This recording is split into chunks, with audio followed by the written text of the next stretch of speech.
Hello everyone, this is AJ. Let me welcome you back to the channel, or welcome to the channel, whether it's your first time coming or you're a returning viewer.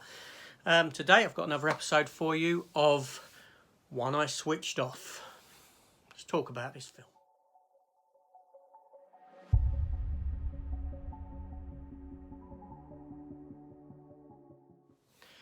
Okay, yeah, so 007, No Time to Die, One I Switched Off. Now this is episode 2 of a new series that I'm going to be doing from time to time.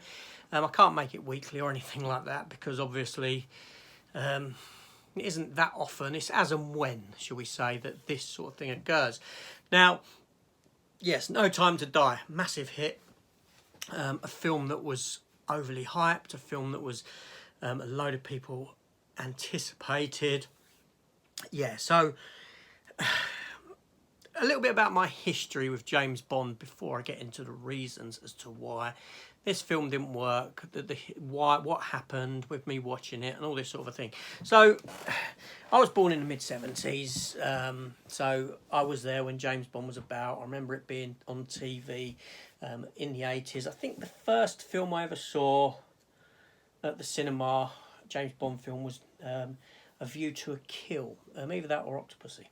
It was one of those two. So, for me, I grew up during the Roger Moore era of James Bond. Now, Roger Moore had already been in the role, and so I was sort of like towards the latter part of his tenure when I sort of got into James Bond more so. So, the first James Bond I ever followed was Timothy Dalton. Obviously, Timothy Dalton only done 2 James Bond films, The Living Daylights and Licence to Kill. Now, Timothy Dalton, I will tell you now, is my all-time favourite James Bond. I think he's fantastic. I think he was doing stuff then that Daniel Craig does now, only audiences weren't ready for it back then. He was ahead of his time as the character and gave it a darker spin, and people just didn't want that off of the lightness and the sort of campiness that Roger Moore brought to the role during his extended tenure. So, like I said, Dalton stayed around for 2 films, and then stuff happened, and he didn't return to the role, and then obviously we got Pierce Brosnan. Now, I loved Pierce Brosnan. I loved the look of Pierce Brosnan.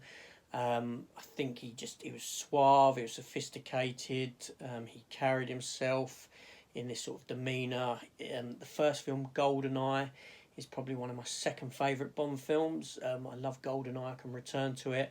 My favourite Bond film being Licence to Kill with Dalton. I think that's just a wonderful, wonderful film.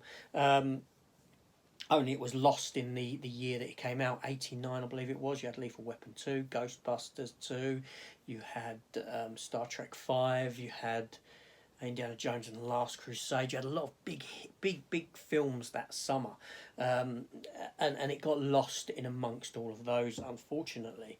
So, Pierce Brosnan's tenure, I like the first one. The other ones, not so much, but I enjoy Pierce Brosnan's performance in them, but the films I accept are lacklustre and not particularly good.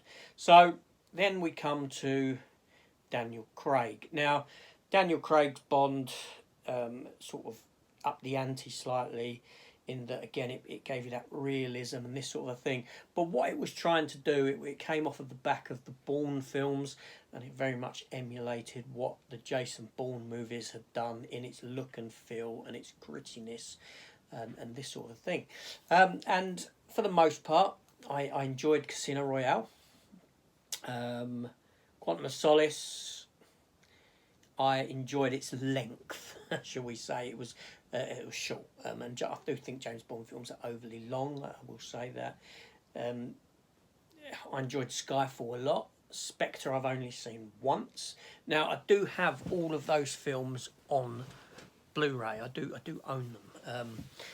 From the beginning, I own the entire lot of James Bond films.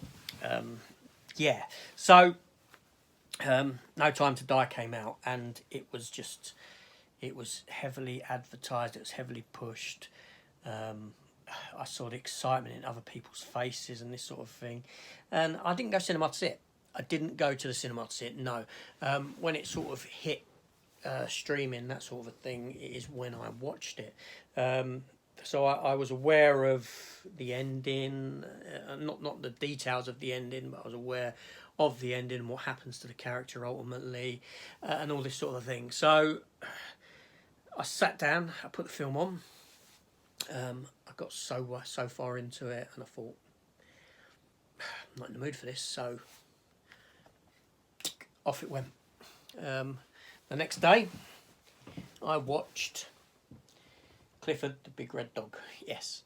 Then the next day, I went back to Bond again and started watching it again. And I think I got to the point in the film where they're in the woods, and it's like misty and all this sort of a thing, and car crash in the woods or something, and he's running round and killing people, whatever. And again, I just went, I'm bored. I'm bored with this film. So I switched it off, and I haven't returned to it since.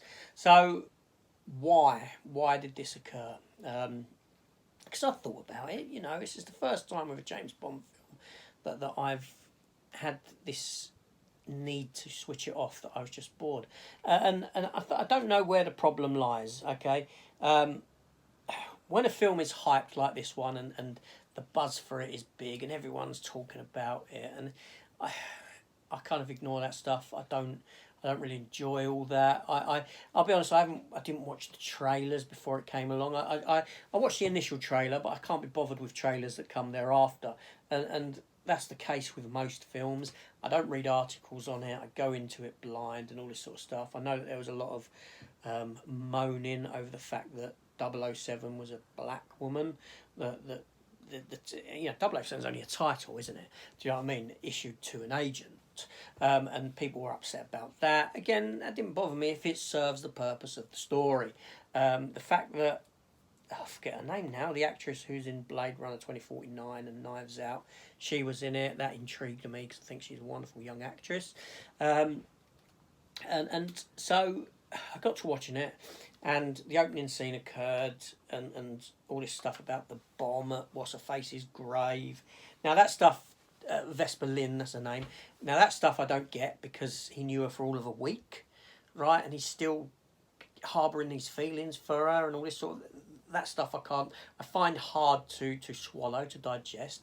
Then the woman he's with, he straight away, he's told that she's a Spectre agent undercover who's just married him to get into him, but he doesn't question this. He just accepts it and straight away sort of disowns her, so to speak. You know, let me hear your side of the story. What have you got to say? Is this all a setup or what? Has this all been... Anyway, so that occurs, right? Then, okay, the film progresses. What's-Her-Face pops up. Anna Diarmas. Is that her name? Anna Diarmas or something like that. She pops up, right? And she's fantastic in it. And I'm thinking, okay, now getting going somewhere. You've got a bit of freshness to this. But she's in this one action set-piece scene...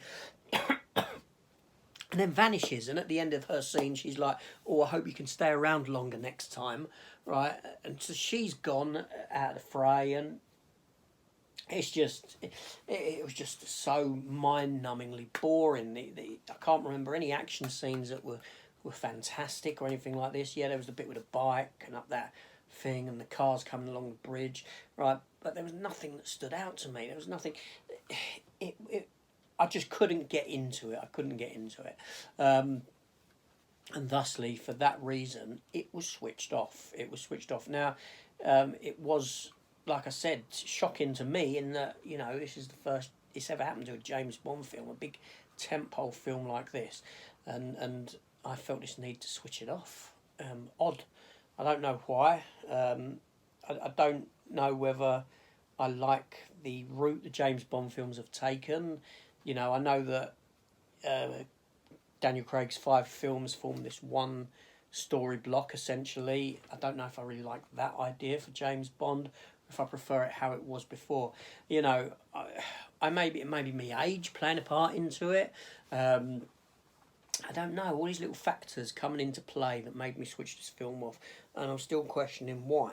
Now, I will say that as a completist, I did pick the film up for 4K for 15 quid, £10 cheaper than what it is primarily. And I have recently watched Casino Royale, and I've recently watched Quantum of Solace, and over the next few weeks I will watch Skyfall and Spectre, and then go into this because it's been recommended to me to watch it on the back of those as a sort of 5-story arc, 5-story arc to get this DNA and this story that runs through all of them.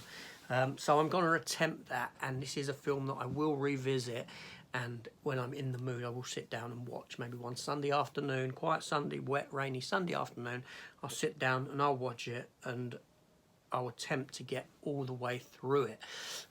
So yeah, so for me, it was one that I switched off, and a surprising one at that. But there have been a lot of films lately, big tentpole films, that I've been struggling with. And to name a few, Shang-Chi was one I really struggled with. Never would have thought I'd struggle with something from Marvel, being a comic collector for 35 years in this era now of comic book films that I never had before, comic book TV that I never had before in the younger days of my comic book collecting and that sort of a thing. And Shang-Chi I got bored with. Eternals I got bored with. So I don't know if it's me showing my age. I don't know if it's me...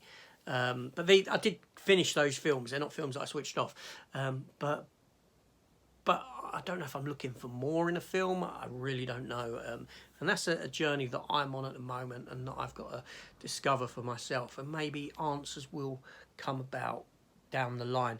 Now, if I do make it through this film, when I attempt to rewatch after watching the others on the back of those, then I will do a review for it. And an honest review, because I'm always very honest with my reviews. If I don't like something, I will say I don't like it, and I don't care what other people say and think. I'm not one to follow suit and jump onto something because everyone else loves it, and that's what you get with me. But anyway, so that's it. There's the reasons I switched off. Now, I know this film was somewhat divisive, I believe. Some people liked it, some people didn't like it. Let me know down below in the comments what your thoughts were on this film. Is it just me who struggled with this, or is it a really good film? Let me know.